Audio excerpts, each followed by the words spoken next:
Bon, je salue vraiment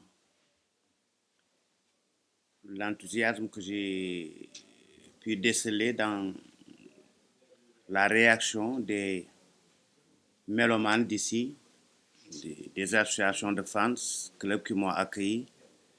Et malgré les temps qui sont un peu difficiles un peu partout dans le monde, on a vu aussi que dans toutes les deux soirées, deux générations sont venues répondre à l'orchestre dans l'Union. Donc la première soirée, j'ai vu que c'était des gens, des personnes que je connais très bien, qui d'habitude ne vont pas dans les soirées, mais qui ont tenu une fois de plus à venir passer la soirée avec nous. Parce que l'orchestre dans l'Union, bon, il s'y retrouve. Mais il y a aussi cette nouvelle génération qui est née bien après la création de l'orchestre dans l'Union, qui se réclament des fans de Baaba Maal et qui ont voulu vraiment venir et participer à leur manière à cette célébration des 38 années d'existence de l'orchestre dans l'Union. Moi, je suis assez satisfait parce qu'on avait eu beaucoup de peur. Et à juste titre, parce qu'on a reçu beaucoup de messages nous disant que bon, les temps ne sont pas très favorables pour célébrer des festivités à Nouakchott et peut-être même à Dakar par rapport à tout ce qui nous interpelle. Mais une fois de plus, le comité d'organisation a voulu vraiment démontrer que ils sont, ils sont engagés et ils ne voient pas les raisons qui feront que cette manifestation puisse être reportée. Donc c'était un challenge et on a réussi le challenge. Moi, ma satisfaction est de ce côté-là. Mon choix pour la Mauritanie, je pense que ne doit surprendre personne. Je l'ai toujours dit, la Mauritanie occupe une place importante dans la vie de l'orchestre dans l'Union. À sa création, je pense que la communauté Poulard a été très satisfaite de voir un orchestre au-delà de la musique traditionnelle qui était très connue, qui était très popularisée, mais de voir un orchestre moderne qui représente sa musique, qui représente sa culture. Et quand l'orchestre a été créé, je pense qu'on s'est vite rendu compte que entité commerciale qu'on était, on pouvait vendre 3 fois, 4 fois, 5 fois plus de cassettes en ce moment, en son temps. Et plus tard, de venir et de voir l'engouement qui était encore beaucoup plus, qui avait un impact beaucoup plus important en Mauritanie qu'au Sénégal. Bien que les gens parlent Pulaar au Sénégal comme en Mauritanie, mais la Mauritanie se disait, voilà, ça c'est notre orchestre, c'est le dent de l'Union. Et il y a beaucoup de personnalités donc, qui m'ont accompagné dans ce chemin.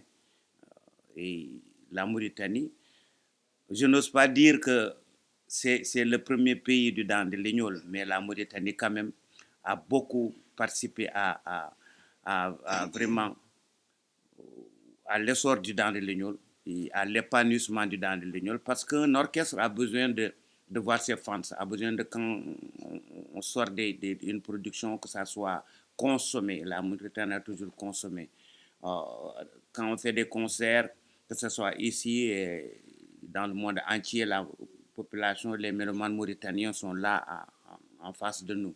Bien au-delà même de la communauté Halpolar, de la communauté noire, il y a les Maures de la Mauritanie avec qui donc j'ai fait beaucoup de duos, Dimi Minta Abba, Ouleya, Yassine, plein de musiciens morts qui se disaient que ça, c'est très proche de nous. On a besoin de faire des choses avec Baaba Maal. Ils sont venus me retrouver à plusieurs reprises au Sénégal et nous avons alerté ensemble quand il y a eu des problèmes.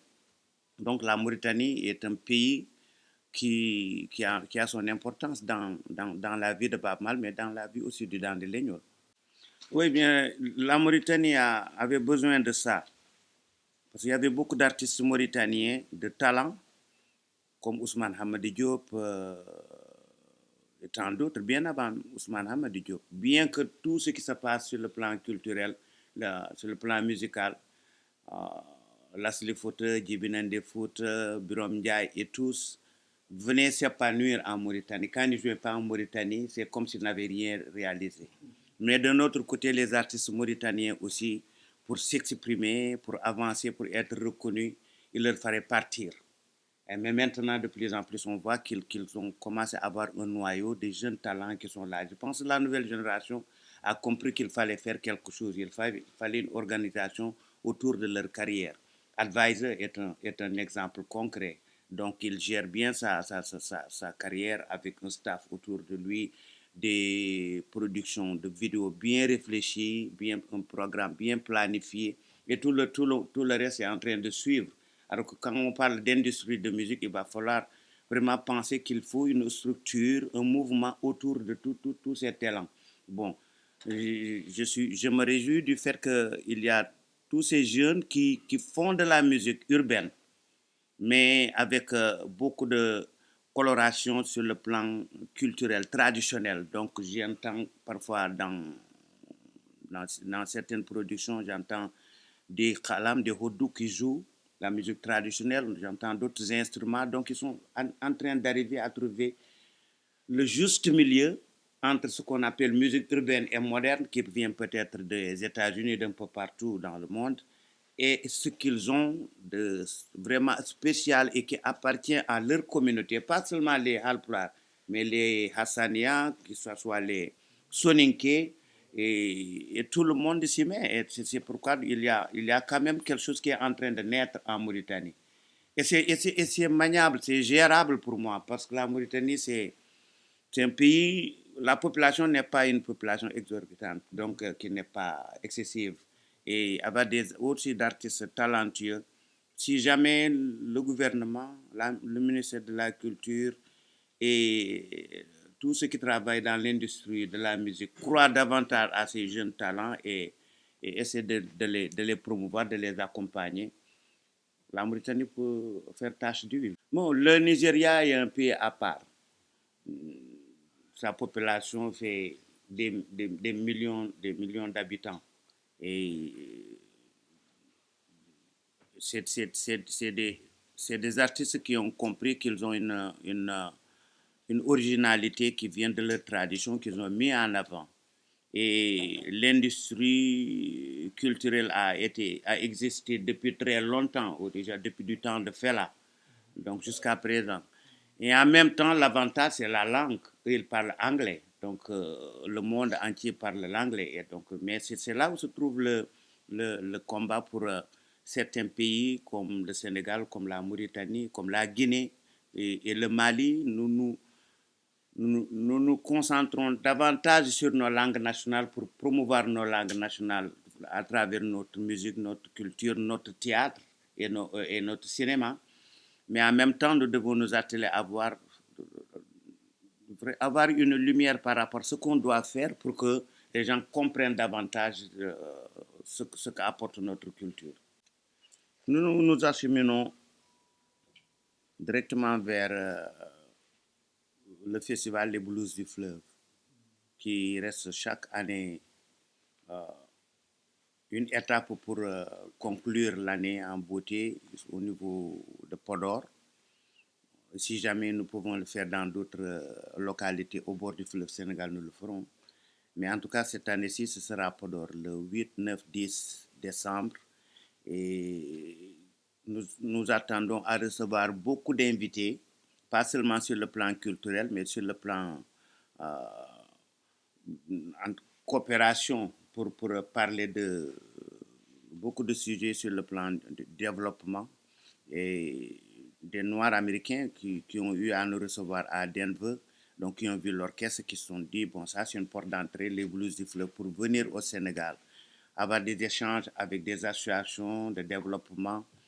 Mais il y a aussi mon engagement avec le système des Nations Unies qui fait que nous attendons à recevoir beaucoup de personnalités du système, que ce soit des ambassadeurs comme moi qui viendront pour rencontrer davantage les associations de développement et discuter. Et nous allons parler, comme d'habitude, il y aura de la musique, il y aura d'autres facettes de notre culture, mais il y aura aussi d'autres rencontres sur le plan intellectuel avec les choses qui nous interpellent, le changement climatique, la désertification, la protection de l'environnement et certains slogans qu'on a dégagés au niveau du système des Nations Unies, voir par quels moyens nous pouvons mettre de la lumière dans certaines actions de développement, en l'occurrence des associations de femmes. Parce que cette année-ci, avec tous les ambassadeurs du système, en tout cas autour de la désertification, notre engagement, c'est de mettre en lumière ce que font les femmes dans la vallée du Sénégal et les aspirations aussi des jeunes dans la vallée du Sénégal. Bon, invité, bon, comme d'habitude, les 4 pays qui se partagent le fleuve Sénégal, environ leurs artistes. Il y a Omar qui est là, le manager, mais en même temps, c'est lui aussi le producteur exécutif donc, des Blues du Fleuve, pourra revenir. Et nous voulons aussi vraiment accueillir des artistes qui ne viendront pas seulement de ces 4 pays-là, mais des artistes qui viendront d'autres continents. Par exemple, ma sœur Ina Modia, qui doit venir, donc qui est une artiste très talentueuse, qui a fait beaucoup de choses, qui est ambassadrice comme moi, donc qui sera de nos invités. Et il y a d'autres surprises, je pense, Omar. Ah.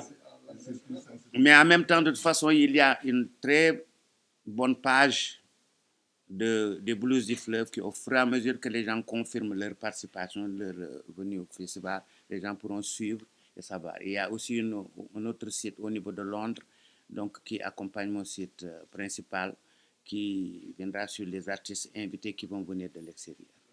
Ina Modia.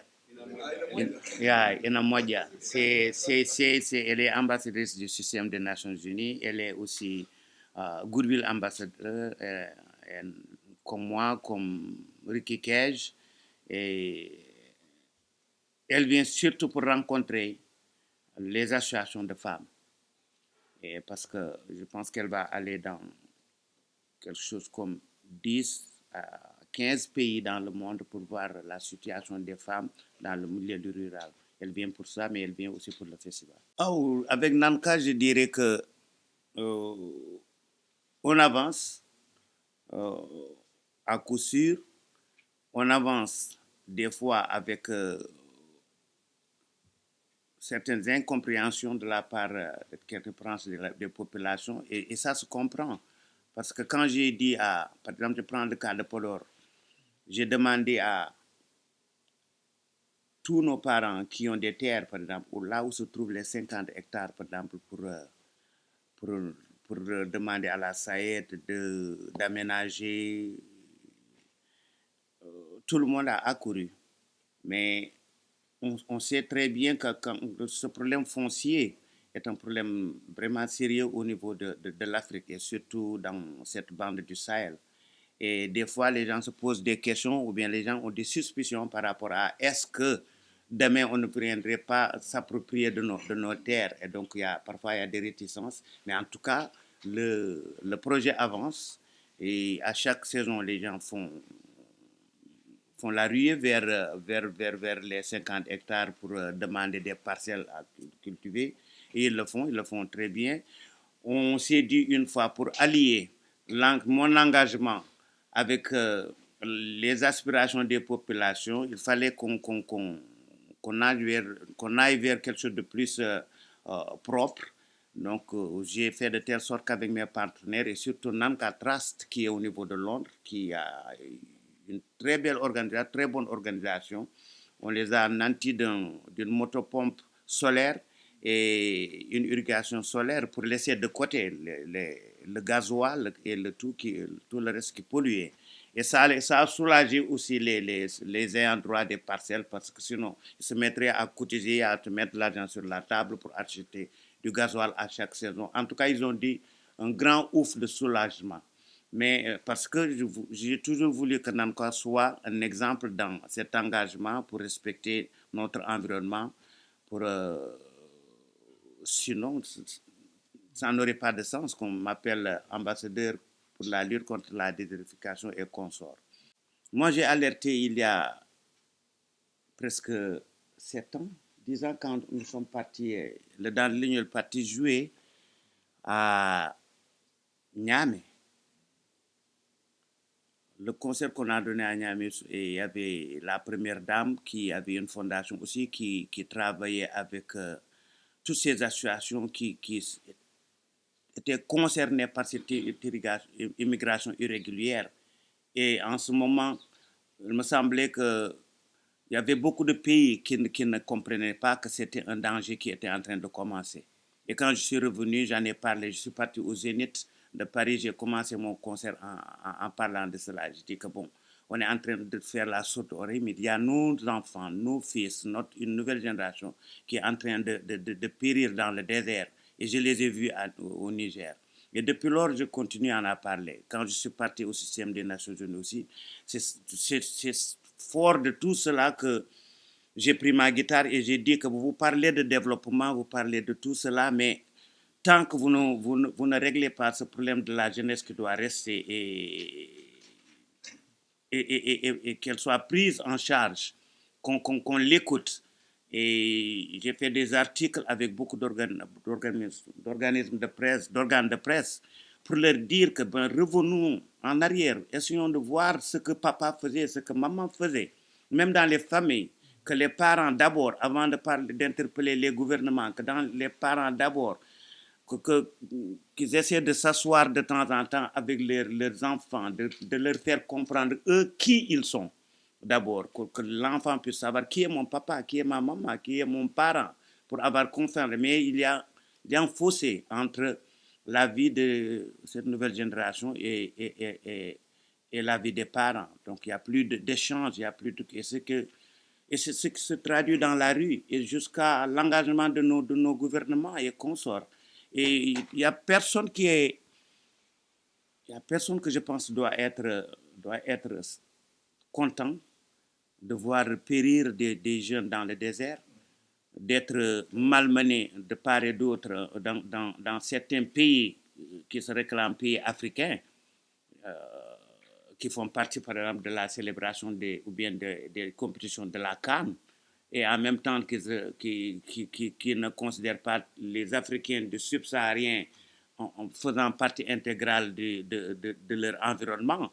Et en même temps, des jeunes qui traversent, qui prennent les pirogues. Maintenant, on voit ce qui se passe au Nicaragua, Brésil, les consorts. C'est dur de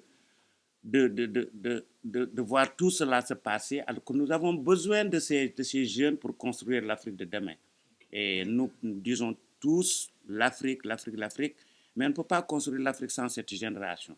Donc prenons le temps de nous appesantir sur leurs problèmes, et chacun de son côté, que les artistes puissent quand même en parler, que les familles puissent être engagées et qu'on puisse aller aussi sensibiliser à la base les familles qui encouragent ces jeunes à partir. C'est là où je dis que l'engagement des parents est assez important.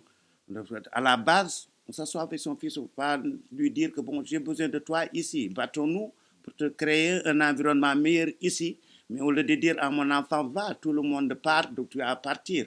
Donc ça, c'est quand même une erreur grave de la part des parents.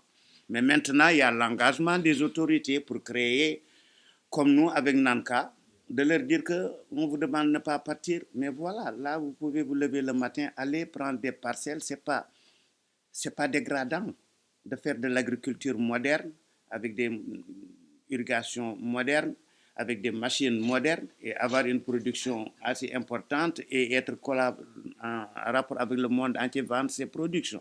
On a eu des exemples. Ah, mais il n'y a pas de retrait pour les artistes. Hein.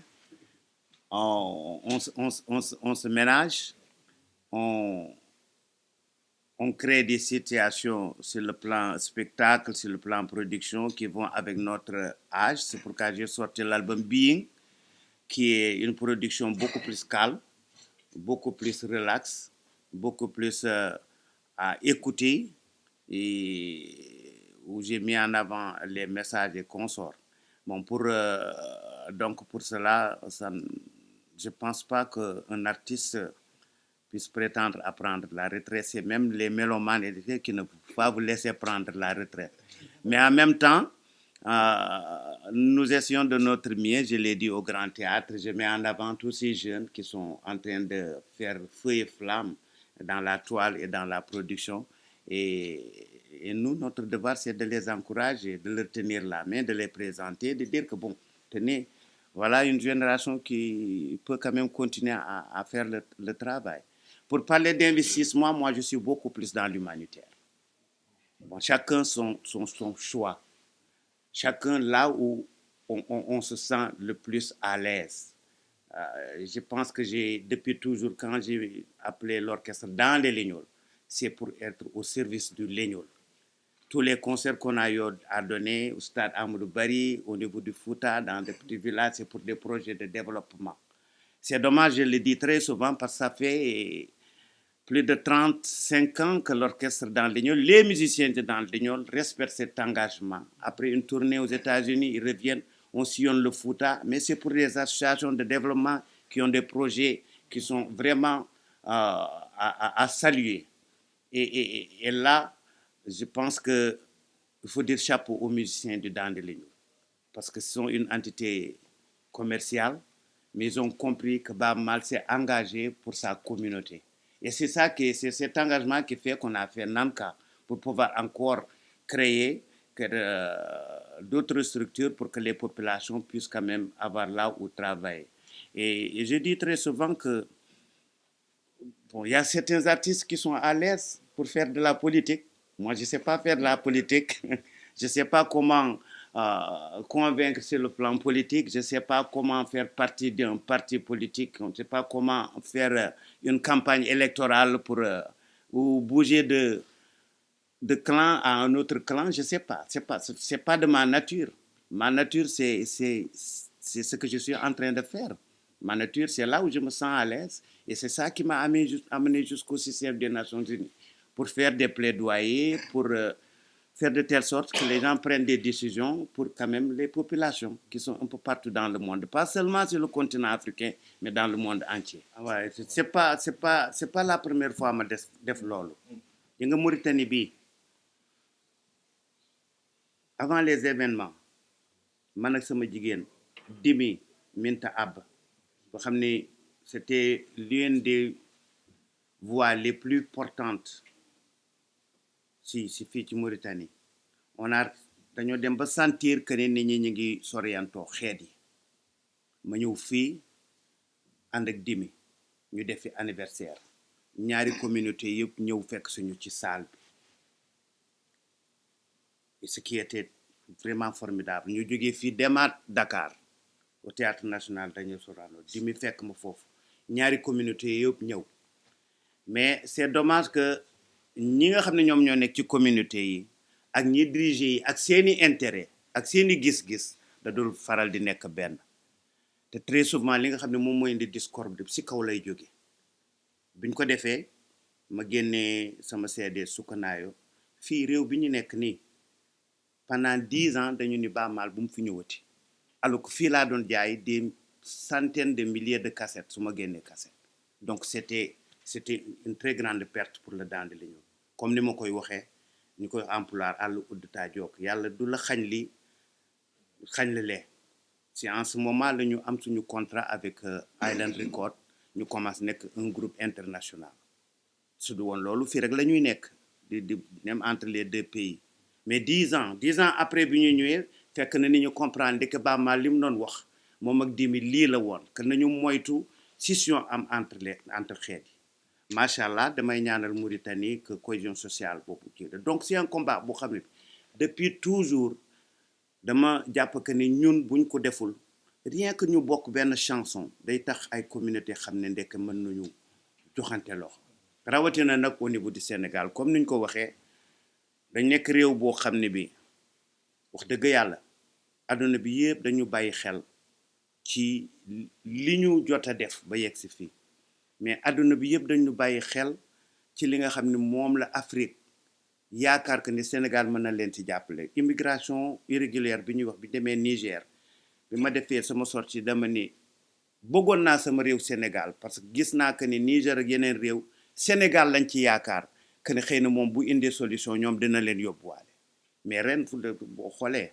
ñi dem ñi gën a bari Sénégal lañ jógee n'est-ce pas donc très souvent artistes yi dañuy wax mais nit ñi duñ leen déglu parce que peut-être musique bi duñ leen déglu parce que seen xel ci leneen la nekk mais après la ñu wax naa pourtant de Baaba Maal waxoon na lii ou bien pourtant tel artiste woyoon na lii donc dañuy dellusi rek ñaaxaat suñuy naatangoo suñuy concitoyens que ni àdduna bi yaakaaruñ mu jeex léegi dañoo yàgg dëkk ndoo ensemble te dañuy war a continuer de dëkk ndoo ensemble donc nañu fexe ci ni ma ko yeew ci sama morceau Dikel nañu gën a joxante loxo ndax l'avenir gën a nekk avenir boo xam ne bi dina baax si ñun d'abord mais baax aussi ci sunuy njaboot non je pense pas xam nga art nit ki sax mën na def choix am mais l'art ci texte bi ci musicalité bi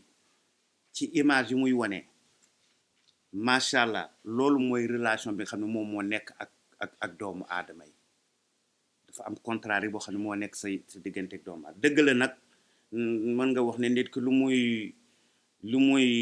muy woote na koy niru wante nag mais c'est l'art qui a son importance jamono bi dafa changé parce que jamono bi jamono wax la jamono au-delà des trucs mais artiste bi c'est son art moom mooy langage moom la war a utiliser pour mën a wax ak askan wi te yaakaar naa ne artiste ba ci ñi gën a ndaw ñu ngi koy def boo dégloo les rappeurs la nouvelle génération bi nga xam ne ñu ngi vraiment di wane seen bopp di am ay résultats ñoom ñëpp ku ci nekk si ñoom surtout xam naa boo déggoon pulaar di nga ko mën a comprendre moi je salue vraiment l'engagement des musiciens haalpulaar seen texte bu ci nekk mag mën na ko dégg xale mën na ko dégg Njaga Mbay mosoon na ko wax dama ñëw ma ne ko grand loo xam ci musique rap mu ni wax dëgg yàlla lépp lu ñu wax de génération bu nekk mën na ko dégg xëy na des fois waxeen bi mooy déranger wante nag lu ñu wax loo xam ne lu nekk dëgg la donc je pense que les artistes continuent à jouer leur rôle.